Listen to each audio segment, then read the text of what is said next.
What's up, guys? Welcome back to the Toddcast Cleveland. And today we're going to be going into our main series of talking about the Todd solo albums.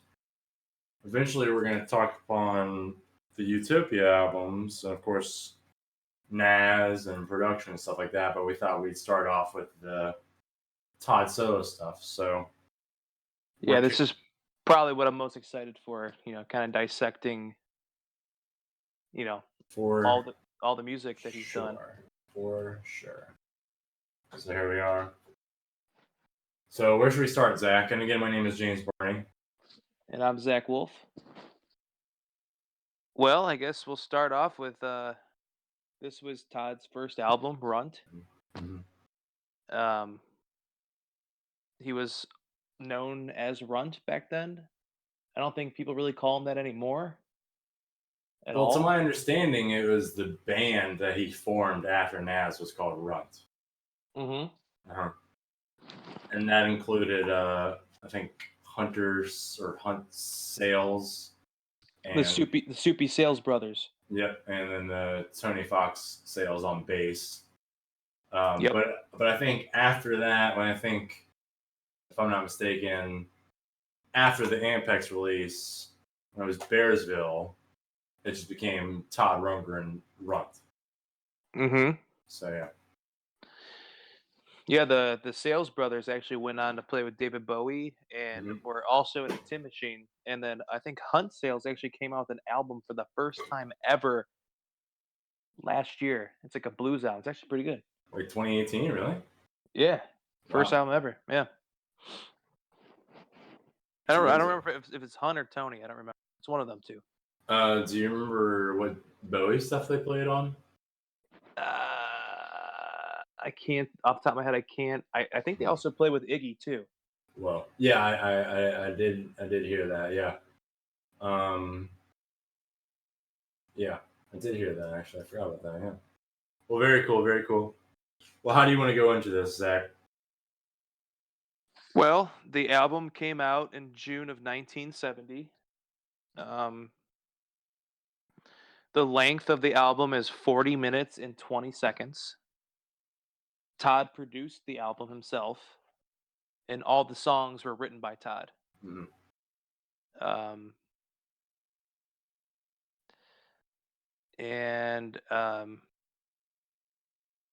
There's a lot of I think revisiting this album was really cool.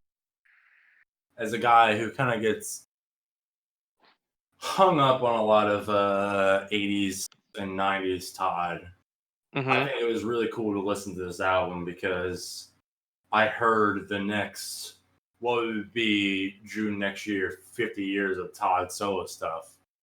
I heard a lot of stuff that was to be, that he's still doing, like the same style of blues guitar work and kind of pop and power pop things.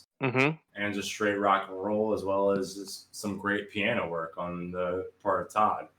Yes. And for a long time, I don't really know how to put this, but the band was like my favorite musical group of all time. And I always knew that Todd did Stage Fright. He produced Stage Fright, rather, for the band. And we'll talk about that another time. We'll talk about Todd produced albums. There's a lot of them. But I had no idea that Levon and the great Rick Danko played on a track on this album called Once Burned. And knowing that, after listening to the album, and then you told me that and I looked into it, I can hear it. And that's always pretty exciting for me to, when I hear something and go, oh, you know what, this kind of sounds like this. And then somebody confirms it for me. I'm like, you know what? I definitely hear it now. I definitely hear it. Oh, yeah, that for sure. And that was really exciting for me because I get hung up on the other Todd work, and it's easy to forget some of this stuff. But revisiting it was really awesome for me. So personally, but all right, well, let's just get into We're gonna go down the list track by track.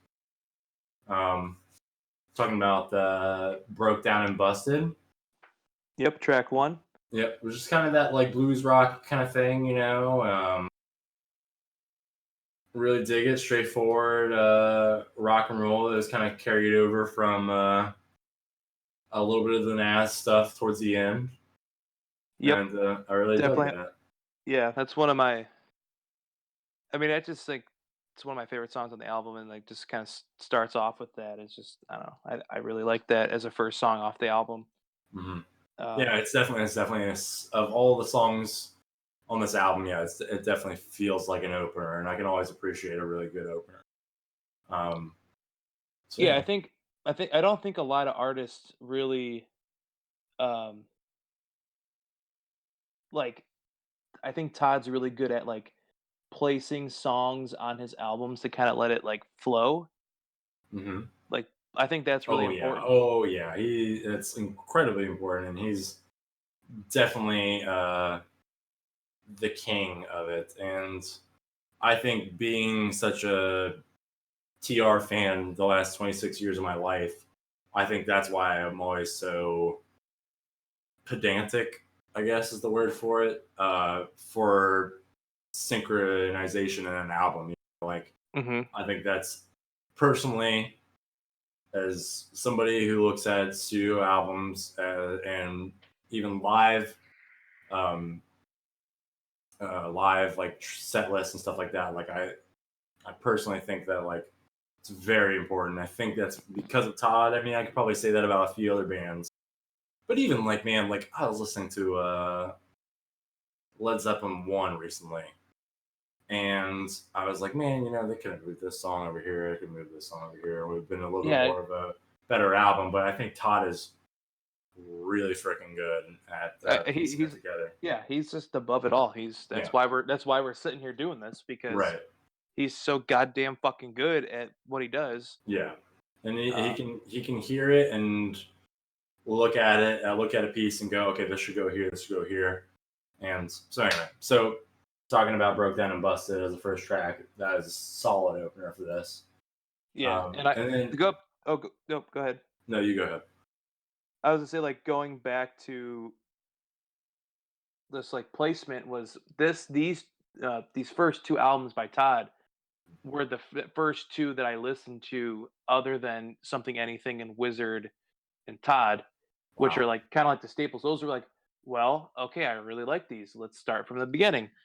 And it was a big deal to me listening to these I think I always put Runt and Ballad kind of like together. That's like his like the formative years of Todd. Okay. And I just think it's really important. And I think Todd as the solo artist, you mean? Yes. Yeah. And I think they get overlooked quite a bit. And I can agree with that, because even like, you know, when we first started hanging out and talking Todd, I was kind of like, oh, really? Oh, yeah, you like the Runt albums? Oh, yeah, all right. But no, revisiting, I can totally get behind that. It's amazing that this album was almost 50 years old. So, all right, but then going into the next track, Believe in Me, which is pretty reminiscent of, I feel like, a lot of the rest of the decade for Todd's piano work. And it's just a solid track. It's a quick one, and it really brings it into, you know, the diversity of the album. So yeah, I can agree with that. I'm pulling up the lyrics right now. I wonder if, because you know, when he made this album, he wasn't a solo artist yet. This was his first thing. He was in bands, and he was never the main guy. And to my knowledge, that he was a lighting guy for a club or whatever. And I think, or maybe produce Butterfield at that point. And then, oh yeah, what year was that? That was a good point. That was very early in his production work. now, like looking at the lyrics, it's kind of like, you know, like I would say that was a live album, right? Yeah. But Yeah. I'd say this is like kind of like a, you know, believe in me, like a relationship, like believe in me, I love you, or like, are mhm, we the you know, you and me, we're both the same. Don't let me take all the blame. Like them, yeah, they're fighting, all that. But I think Bearsville was like, do you wanna just make a fucking album? yeah. And Todd was like, sure, yeah. Um, And he's been writing. Todd at this time, I feel like well, I don't want to speak for Todd, but I feel like he was really good at writing love songs by this point. You know, Oh yeah. yeah, I mean, he was just really good at writing "I Love You" type tunes. So, In his whole career with Nazz, like he wrote all that music, but like he was like in the shadows because I don't want to speak for the band, but like, just being a fan, just like reading all the nuggets that are available out there. mhm, Stookie was like, no, I sing all the songs, blah blah blah blah blah. That's why there's like Fungo Bats that's out now, with all the songs with Todd singing it and all that. So oh yeah, that's right. Yeah, this is his like first like this is all me. I fucking wrote all the songs. I play most of the instruments and I produced it. It's all me, all Todd, which mhm. how it always should be. Totally. um, So yeah, "Believe in Me" is a quick little number. yep. Going into the next hit, as how would you put it? Would you describe the Yes. next song as a hit? Yeah, it was the actually only single from the album. Hmm. The single was released in October of 1970, which is a few months after the album came out. It hit the charts. It reached number 20 on the Hot 100 Billboard charts in 1971. Have you ever seen So, the movie called The Ringer? yeah, with Johnny Knoxville, Do you remember the scene in the movie where it's Todd. he's riding in the car with that woman Yep. and they're singing this song, man? Really? I don't remember that. Yes, dude. I remember because I remember that when the movie came out, like 2006, 2007, maybe. I don't know. I was probably in middle school at that point, but I was obviously still a big, huge Todd fan. So I remember watching that movie, and let's just say that if Johnny Knoxville is listening, that movie hasn't aged well at all. But if there's anything I took from it is when he's singing in the car, and Johnny Knoxville's character is in love with the woman who's taking care of him, and they're singing that together. That's that's enough for me, man. Yeah. That's enough for me. Yeah. So Who knows? Knoxville might be a Todd fan, man. I wouldn't put Hey, it past him. I wouldn't put it hey, past him. Knoxville, if you're listening, man, we'd love to have you on the show. Love to have him on the show, man. Big fan. Big fan of Jackass and all the crazy shit those guys did. But so that's a thing, and then also, I mean, like one of the maybe five songs that the common man might know by Todd. Oh You yeah. know, yeah, Yep. yeah. I mean, like when I go out and sing karaoke because I'm a karaoke god. This is easily one of the four um, that come up on the list if any show up at all, and I go to the bar to sing Yeah. karaoke. Agreed. And I've sung it myself once or twice, but yeah, and even my friend Doug Phillips, shout out Doug Phillips, I mentioned him in the podcast in the past. This is like his like one song he's like loves. When I talk about Todd, he runs over to the iPod, puts the song on, you know. So it's just a hit. It's just nothing but the hits and the percussion and everything on this album or on this single. Really, it just screams good bubblegum pop, you know. Yeah, it's a hit. It's a Mhm, I like to say this term. It's like perfect songs. I think it's just a great song. Um, mhm.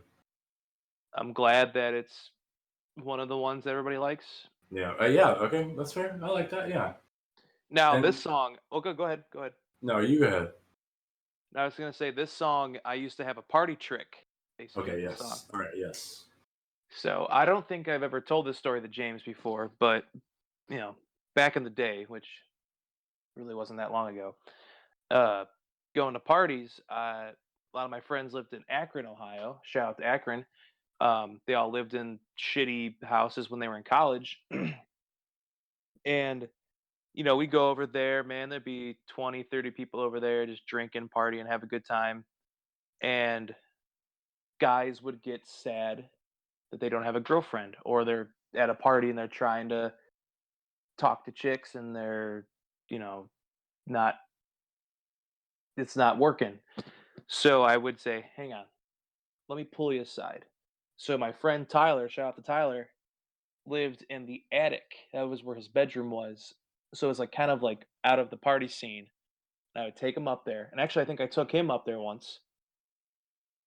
And I would play him "We Gotta Get You a Woman." And I would like pause, like I would play a verse and I would pause it and I would like talk about like, what he says in the song and like incorporate with the person and then go through the entire song like that. And they were like, they would get really like uplifted, like, "We got to get you a woman. It's okay. You're going to get one. Don't worry about it." Mhm. But the kicker is because I was probably usually always the drunkest person there and always never had any girls.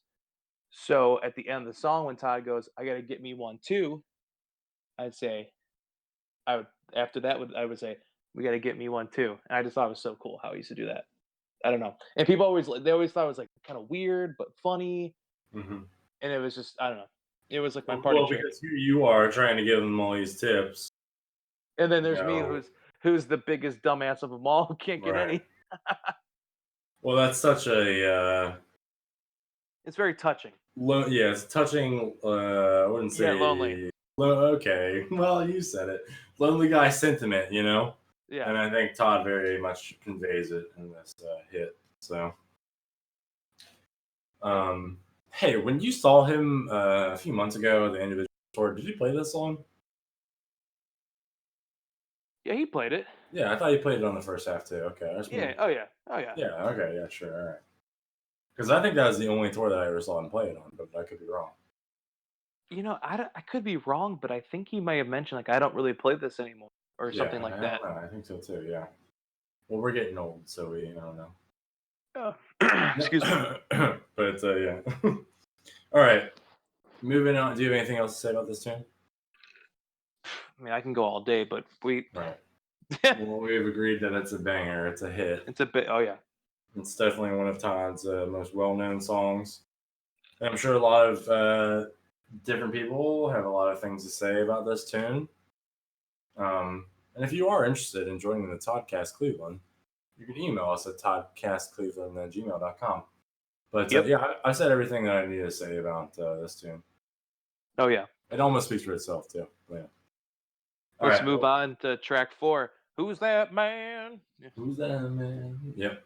Rock, rock, Another rockin'. rockin' tune, man. Oh yeah. Just carrying it the whole time. The drums in this song, I love the way that they're mixed. And the piano with the drums, just like everything with this tune is just. And of course, the chorus is catchy, and it keeps the album going. We're already on track 4, and Mhm. this is like a really good tune. It's a very good predecessor for what I'm hearing a little bit on later on in the '70s with Todd, and Oh it's yeah. it's a solid listening to. It's a solid retrospective. Um, I guess that's the word to use. For what Todd would be doing later, a lot of his guitar work reminds me of stuff that he would do for like something on Hermit or something on Faithful. So yeah, this is when I knew that we were going to be reviewing this tune. I was like, oh man, who's that man? That's like one of my favorite songs off here. So yeah, Oh yeah. And it just kind of goes over just like what I perceive from it is that a woman's like, "Who's that man? Like, what's he doing?" when I looked him in the eye, he ran. Guilt, Yeah. guilt, man, Carrie Ann. So yeah, Yeah, it's a um, good tune. I love the key, the piano on it, man. It yes, reminds me of the '50s, like yeah, like yeah, Chuck Berry, Jerry Lee Lewis, like do do yep, do do do big do. It's time, just yep, yeah, it's good. big time. And then moving on, if I may, Go for it. to the next track, Once Burned, which, as we already talked about, This is your song right here, man. It's got your boys on it. rest in peace, Rick Danko or Levon Helm, man. And it is cool. Like, it's a little bit of a change of pace for the first side of the album. You know, the first like vocal line on that song, it doesn't even like sound like Todd. Like they had a weird It's like effect. a Louis Armstrong like flange phase thing going on. Like I almost had thought at first it was Levon singing it. Oh, okay, all right. But it kind of had that vibe to it, and it's just Yeah, it's I don't know, and even like the guitar work, like, and it's the great. organ in the background, I feel like it could have been played by Robbie Robertson and Garth Hudson. You know, it just feels like it almost feels like the band track. You know. Yeah, I'm assuming Todd was in the mindset that like he did that album with those guys, and he's like, these guys are fucking cool. I kind of want to like vibe out with them and do something they would do. Well, sure, they're the greatest band of all time. It's an opinion, but do you know how he got to work with those guys? Yeah. I'm sure it I had something to do with Bearsville, obviously, and being in New York. Yeah, I think they kind of said, "Oh yeah, you're producing this band called the Band," and he's just like, "Okay." Yeah, but even then, that album was 70. Was Stage Fright really 70? I think you're right. It was. I think so. Yeah, it was 1970. Yeah. Okay, so he was probably, yeah, that was August 70. So he was probably already working on this album while he was producing that.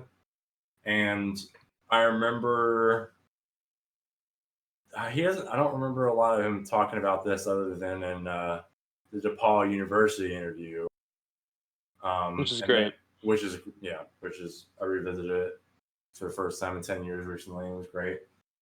And also that Mark Maron podcast that Todd did. Oh, Where he lightly goes and says, and I'm paraphrasing heavily, where he goes, "Yeah, I was just a kid producing that album for them.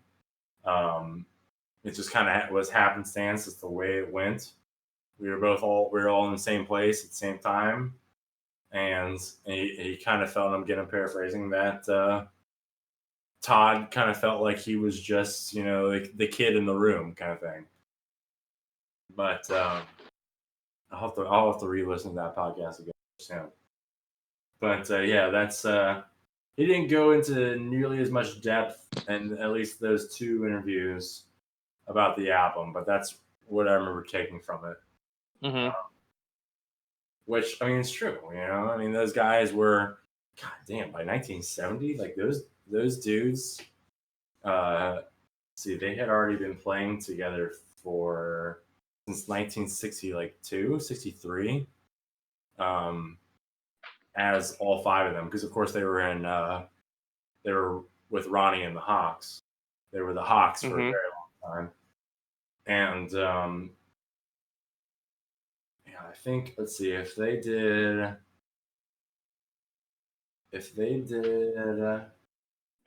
Big Pink in like 68, they had already been playing together for 6 years. So yeah, 1962, man. And yeah, they had already been like putting in their work, very well established by that point.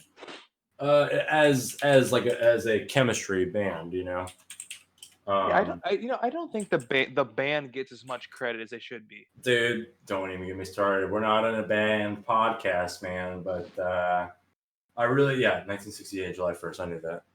I had to look it up, but I knew it deep down. And no, I love the band. I've read every book on the band. Robbie Robertson is a very long-winded human being. If you've ever seen The Last Waltz, you can contest to that.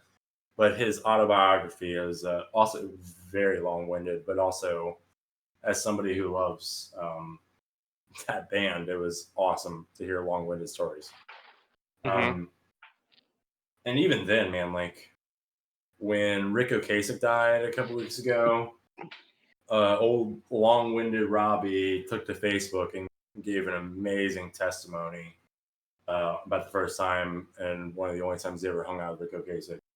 Yep. So anyway, that's just contesting to, again, how long-winded Robbie Robertson is. Love you, bud.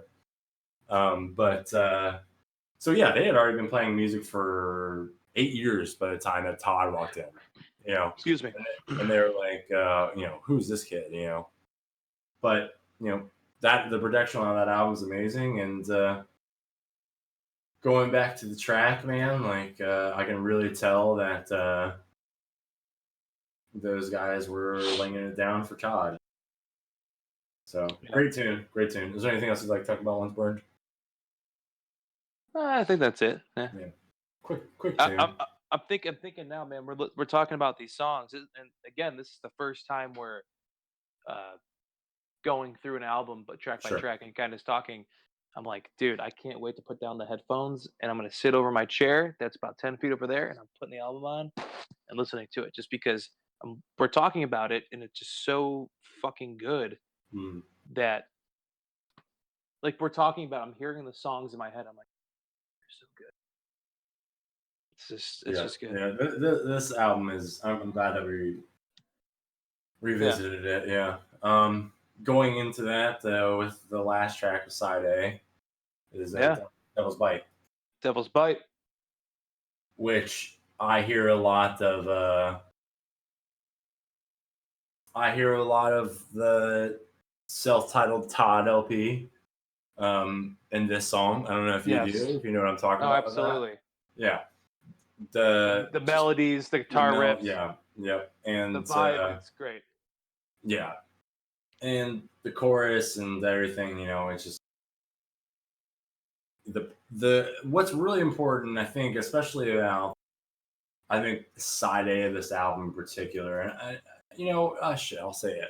The whole entire album, the auxiliary percussion and the way that it's mixed with the album, just it's perfect. It's perfect, yeah, but it also like really carries a lot of these tracks too. Oh yeah, and especially in this song. Yeah, and even like I said in "We Gotta Be You a Woman," like subtle things really just are so noticeable at the same time. And yeah, you can hear that a lot in the next couple albums too, but I'm very blown away that it was even happening here in 1970. And of course, yeah. So that would go ahead. No, I would say the chorus, like, "Are you devil or death? You'll have to bow. Ain't no power on earth can save me now. I have done all the things that make it right to keep me out of this devil's bite." And this goes right back into it, man. Like that. It's just, oh man, it's so fucking good. I would like to know, maybe one of these Todd Rundgren websites could help me out, or maybe even somebody who would like to talk about it. I would like to know what kind of gear Todd was running at this point. Yeah. It's so early. I don't think there's really any. I don't know, man. I really don't know.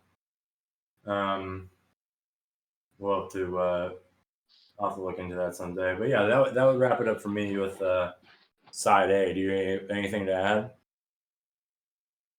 No, man. Let's go to side B. Well, before we go on to side B, I think you would know about this a little bit more. The differentiation between the Apex Records version and the Bearsville record version. You want to tell the people about that one? Yes. Well, the Mispress vinyl release, which was in November, had broken down and busted, but is same as standard version, but there was an intro from "There Is No Words," which is another song, which is cool. Which that song is off of the shit. Let me look at my notes. What the hell?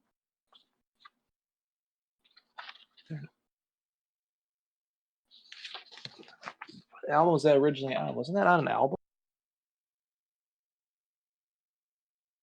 Let me look this up. I don't want to sound like an asshole. So I want to get my facts straight.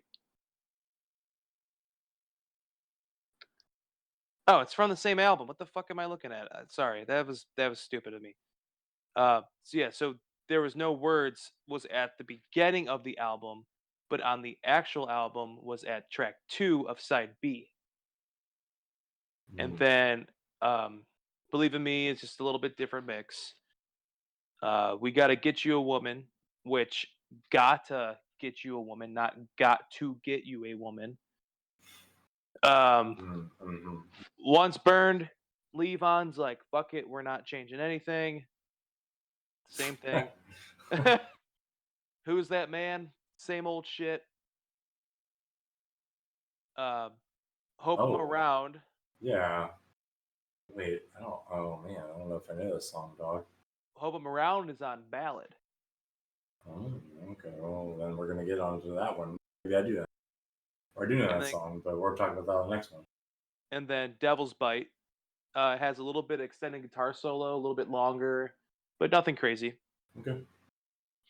Side B, which we're back at now, is I'm in the Click. Right. We'll talk about that one. Bring us back to where we were before. And then no difference. It looks like with my notes, the only thing that's missing from side 2 with the mispressed vinyl, I'm looking here now, is that the last thing you said was not on there. Is that correct? Wait, say that one more time. The last thing you said on the mispressed version and Don't Tie My Hands, are they not on the mispressed version? Is that correct? Well, there are no words at the beginning instead of side 2. Okay. And then Say No More is not on standard version. Gotcha. Okay. Those are the big differences. Other thing else, just a little bit different mixes, a little bit extra guitar solo, nothing crazy. Okay. Also in the mispress vinyl release has Baby Let's Swing as one song, where on the other album it's Baby Let's Swing part of the medley. Last Thing You Said to Don't Tie My Hands, which is a fucking awesome song. I have a question for you. Yeah. Do you have both versions of this on vinyl? I do not. I do not have a copy. Edsel Records came out with Todd reissues, I don't know, a while ago. And they kind of did like 2 albums at a time. And they always came with bonus tracks, which is cool.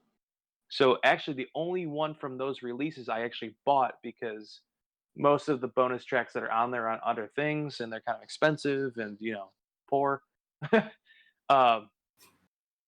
Has the actual both versions of RUNT on it. So that's cool. So I have it, but I don't have the LP with the different things on it, which I'm looking for. It's one of my golden nuggets that I'm looking for in the record collecting that I do. Which is more extreme than my record collecting is. Which is fine. I mean, I'm a little jealous, but you know.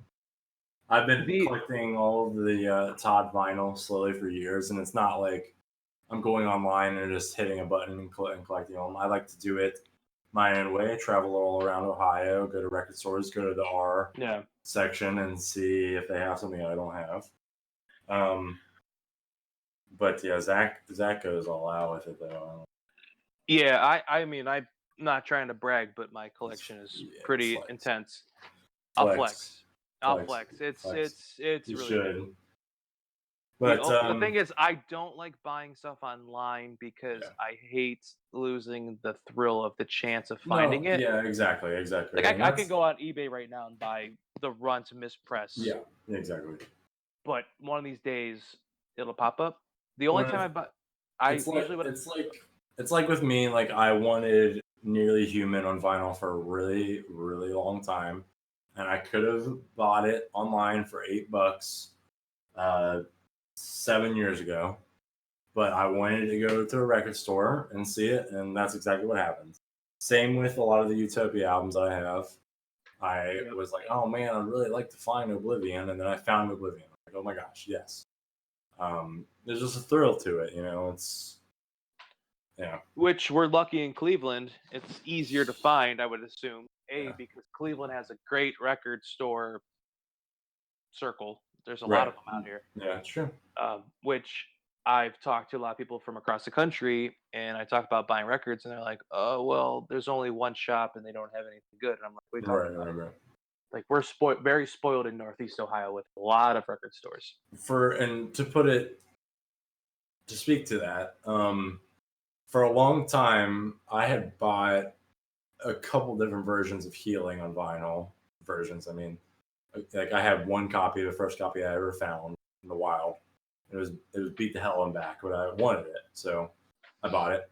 I bought another copy that was in a little bit better condition that had a sticker that said includes Tiny Demons and Time Heals, but it didn't have the 45, right? Mm-hmm. And then I moved to Cleveland, and I went to a record store, and it didn't have that sticker, but it had the 45. Here's the funny part. And I finally bought it, so I have like 3 or 4 different versions of, not versions, but copies of Healing on vinyl. I think I turned one of them into a clock. Here's the thing, is that now every time I find a copy of Healing, it always has the 45. So, whatever. Yeah, that's like with Wizard trying to find the postcard. My version does not have the postcard. My dad has the version with the postcard. But even then, I think my dad had a couple different copies and of that album, and his name is on somewhere the Todd LP poster because he sent in the postcard. Yep, I know 2 people on it. Mike Podolsky and Dave Podolsky are on it. I don't think I've ever found them, but they're on there. Yeah, my dad could never find it, but then my buddy Chuck Walden came over a few months ago, and he's a weird guy. He has like supervision. I don't know how else to put it. Very strange guy. He has a photographic memory, and he has like supervision. It's just like really good. And I told him my dad was on there, and away. 2 minutes later, he's still staring at it, and I go, "Well, what are you looking at there, Chuck?" Because I have it hanging up in my house. And he goes, "Here it is." And he points at it. He presses down, and it was very faint, but there it says like either Barney Martin or Martin Barney. I can't remember. And I was like, "Oh shit, Chuck, you're my guy, man." My dad was looking for that for like almost 48 years, like. So yeah. All right. Well, moving on to side 2. Yep. I'm in the click. What a very unique song. It is a unique song. It's very very rock and roll, kind of art rock. Yep. And that band that we didn't see the other night, Zack, they did a version of this. Really? She-Ra. Ah. Yeah, I would have liked to see that. He's kind of got the like robot vocal. Yeah, it's very cool. Yeah. And then moving in. Go ahead. It's kind of a longer song. It's actually the. Yeah. I mean, if you Baby Let's Swing, that's like 3 songs. Yeah. But other than Birthday Carol, that is the longest song on the album. Mm-hmm. I think it's got some horns on it too. Mm-hmm. Yeah, I can also kind of hear a lot of the next couple albums or next few albums, at least in that song. And then moving on to track 2, side B, There Are No Words. Yes. Which is, dude, I mean, this is 1970. Yeah, this is kind of, I feel like this is kind of like precursoring like acapella. Yeah, man. It really could have been on acapella, and oh yeah. It's very cool, man. I think Todd is a master harmonizer. I think he just hears it and knows it. And man, even in 1970, this guy was doing this. So yeah, amazing. I mean, it really could have just been a cappella, and you could have played it for me and said it was an a cappella, and I go, oh sure, of course. So with all the retrospect, but yeah. Moving on to Baby Let's Swing, The Last Thing You Said, Don't Tie My Hands medley. Yep. What do you got to say about this one? Well, there's a shout out to Laura Nero in this. Yep. Which Todd really liked her a lot. Mm-hmm. I don't know about romantically, but musically. Kind of talks about it the first time he saw her and was like, wow, baby, let's swing, let's make some tunes. Yeah. And so the records say, I don't know, this is all just stories. I don't know how. Sure. I hate to say stuff and it's not actually because I don't want to like put words in my mouth that are not true, but Todd really liked Laura and went to her show and was like, wow, she's really good. I really like her music. He went to her house and they jammed, and she actually said, hey, do you want to be the leader of my band? I'm breaking out right now. And Todd's like, nah, I'm doing my own thing. And that was kind of the end of it. Wow. Todd produced one of her albums. I forgot what it's called. He plays. Actually, didn't know that. Wow. Yeah, and he plays all the keys on it, all the synths and stuff. And it's one of my favorites by her, just because of Todd's on synth. You hear his hands, it's him. Okay. Yeah. Totally. Yeah. So it's a good song. Yeah, cool absolutely. Story. And again, the auxiliary percussion throughout this medley is very much carrying. Something that it's like the rest of the album where you're focusing on the auxiliary percussion without even noticing it. Mm-hmm. Which he really carries into onto Something and Anything. But I think he really was really working on. I think this is a pretty solid. Anytime Todd does a medley, especially in the 70s, I really dig it. Yeah. And I really like when it goes into The Last Thing You Said. I think it's solid transition. Let's say the last thing you said, the last thing you did, just badass. Mm-hmm. And then going into Don't Tie My Hands. Just another banger with a lot of you can hear a lot of the Nazz kind of harmonies. Oh hell yeah! Yeah, towards the end of that, or towards the most of this track. And I really dig this tune. Going into, I believe the last song is Birthday Carol. Ooh. Birthday Carol, man. Yeah, I don't. Back in the day, man, this song was my fucking jam, dude. I fucking love this song. Like it, just the brothers and the thing and the music and all, and it gets jammy and the bass lines and the guitar solo, and it's long and it's just cool. It kind of precursors Todd's long song prog rock kind of thing. Okay. Yeah, absolutely. I can hear it. Yeah, isn't this song almost 10 minutes long? Yeah, it's clocking it at 9:14. Jeez. Yeah, there's a lot of there is some kind of, well, it's I remember the song being a little more blues rocky and stuff like that, but yeah, there's a little bit of proto prog kind of parts into it. Yep. So you know what the name Birthday Carol comes from? No. I don't either. I should have Googled that. It doesn't have anything to do with Carole King, does it? I'm not sure. I'm not sure either. Somebody will yell at us and tell us that what it was. Tell us. We're not experts. Tell us. We're just fans, Yeah, that's right. But yeah, man, you know what? You do hear a lot of that proto prog kind of stuff. in here, and it goes back into the piano pop kind of stuff, which again reminds me of some Carole King parts, and I just think this album is a really good introduction in just Todd's songwriting. Absolutely. And I revisiting the album is a big reminder of that. And next time somebody asks me where to start, I'm gonna start them with this one, and then I'm gonna move them on. I think with any artist, you should always start at the beginning and just go on. I think that's just important. I agree with that, man.